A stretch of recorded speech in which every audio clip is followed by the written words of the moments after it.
Thank you, Mary Alice. Just to give you a word, first of all, let me say how thrilled I am that you have made it here today and weathering the storm. A couple of things are going to happen here today. One of the things that we wanted to do as I began to work with Mary Alice Davis on her situation and try to get her plight out to people around the country is I think that there's a great need for some kind of a property rights movement in Maine, and I thought if we could use her situation to help get that established, then that's what we should do. At the same time, I began to work with several people around the country. The fact of the matter is that the situation that you're facing here in Maine, that Mary Alice is facing, is happening in every city in this country, in every rural area in this country, and people are confused, people are not sure about where they're going with it all and what to do about it. And so we began to work together, several of us, to bring the message, the fact that there is a connection between the sustainable development policies, the environmental policies, and education. A lot of people don't understand. And we began to pull all this together, and what we thought we would do is create a DVD to be as a tool for activists and get it out to as many people as we could so they could use it as programming, they could use it as recruitment tools, they could get it in front of elected officials to begin to spread the message of what's happening. You know, Thomas Paine put out a pamphlet in 1775 called the Common Sense, and this was the first time that the argument for independence was told to the American people in a very easy-to-read, understandable way. And that began to be read by everybody in the country, every tavern, every street corner, every living room. People were reading Common Sense, and this drove the Continental Congress to work for independence. We thought that maybe what we could create is a modern-day Common Sense using modern technology, a DVD. And let me begin by saying this. All of us are aware that life in America has changed over the past few decades. Life is getting harder. There seems to be no end to the dire predictions of collapse and impending doom. We are told that the human race is using up the Earth's natural resources at an alarming rate, and that natural Armageddon is our destiny unless we can make massive sacrifices to our lifestyle. Using this excuse, governments, from your local city councils to the United Nations, are busy creating theories and policies designed to restructure our society, controlling development while locking away land and natural resources. And we feel great stress and even injustice at their restructuring, as their restructuring interferes with the documents and the legal institutions on which our government was founded. New policies such as smart growth, cluster development, conservation easements, sustainable development, Agenda 21, biosphere reserves, and even historic preservation challenge the ideas of private property rights, individual liberty, and free enterprise.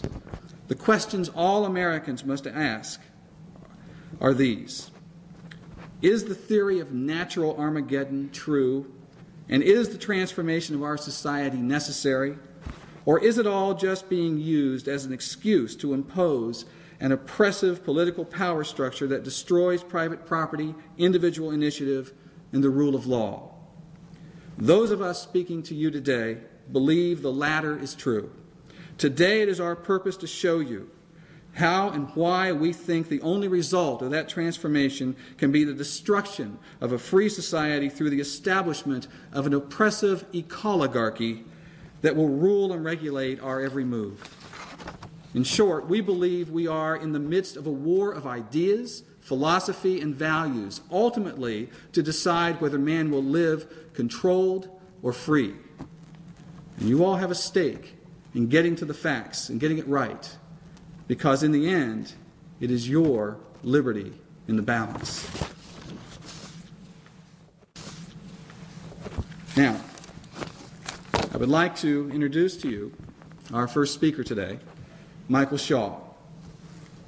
Michael Shaw is from Santa Cruz, California, a community that stands at ground zero in the transformation of America. That community has been implementing smart growth and sustainable development land use policies longer than any in America. If you want to know what America will look like in 10 years under these policies, go to Santa Cruz.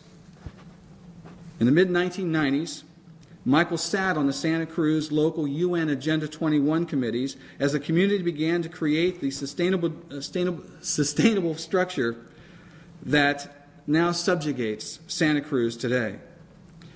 Michael is a property owner and a businessman and an abundance ecologist. A few decades ago, he purchased 75 acres of coastal property where he hoped to build a home. He soon found out that such a common American dream was now virtually impossible in sustainable Santa Cruz. So Michael took the weed-infested land that the environmentalists called natural, and he turned it into a native plant wonderland he now calls Liberty Garden. It now stands as an example of how private property provides far better stewardship of the earth than does government control. Native species now flourish at Liberty Gardens that are literally unknown anywhere else in California. Today, Michael comes to us as a founding participant of Freedom 21 Santa Cruz, dedicated to the constitutional administration of government and the essential importance private property serves in guaranteeing our liberties. Please welcome Michael Shaw.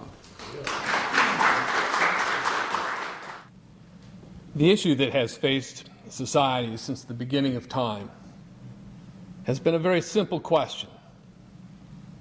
That issue is, who decides? Who decides the terms of your life? Is it you, the individual, or is it the state? If we're to resolve that that question is answered, that the individual decides the terms of one's life, that society must come to understand that to respect the dignity of human life requires respecting the private property of another. These ideas are not new to humankind. They're as old as the Ten Commandments, with the prohibitions against stealing and coveting the property of another. But they came to societal fruition with the foundation of America and the constitutional provisions that guide and govern this country. It was in those institutions that the concept of self-governance was understood to be a necessary prerequisite to leading a life that is one's own. Today, Americans know that something is wrong. What we need to do is understand where those problems originate. But to do so, we need to start at the beginning with an understanding of liberty itself. You see, liberty presumes that the government powers must be strictly limited in scope and that the law be applied equally to each citizen. In other words, for liberty to survive, governmental favoritism must be eliminated. Freedom means that we can each act on our own authority, limited by our legal responsibility not to infringe on the equal rights of another, and the moral and social responsibility to respect the dignity and the property of others. You see, in a free society, and only in a free society, are human beings able to develop their own conscience. Nurtured in a family environment, people can begin to become who they are, first by building a conscience, developing their personality, and building their own character. And it is when a conscience has been developed that people are free to express themselves and free to associate with whom they choose. And of course, the freedom to associate and the freedom to express require a natural freedom to trade with others without the use of force